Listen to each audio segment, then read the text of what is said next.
ছোট পর্দার জনপ্রিয় অভিনেত্রী সামিরা খান মাহি একটি রিয়েলিটি শো এর মাধ্যমে 2014 সালে তিনি তার ক্যারিয়ার শুরু করেন। এরপর নিজের অভিনয় দক্ষতা দিয়ে দর্শকদের মনে জায়গা করে নিয়েছেন। তবে বর্তমানে অভিনেত্রী সময় যেন খারাপ যাচ্ছে। গত কয়েকদিন তার জীবনে এসেছে একের পর এক চ্যালেঞ্জ। অনলাইনে নেতিবাচক মন্তব্য ও ট্রলের মুখোমুখি হওয়া, বোনের বিয়ের দায়িত্ব কাঁধে তুলে নেওয়া এবং নিজের ব্যক্তিগত সম্পর্কে টানাপোড়েন সবকিছু মিলিয়ে তাকে ঠেলে দিয়েছে এক ক্লান্তিকর ও বিপর্যস্ত অবস্থার দিকে।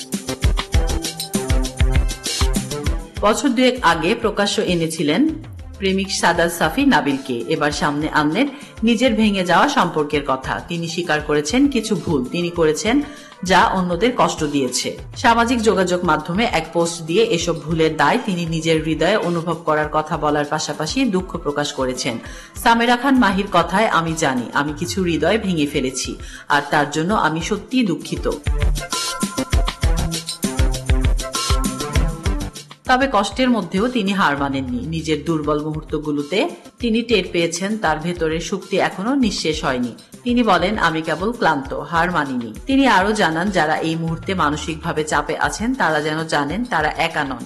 অভিনেত্রীর কথায়, আমরা সবাই মানুষ, শেখার, নিরাময়ের আর বেড়ে ওঠার পথে আছি, আর সেটাই আমাদের আসল শক্তি।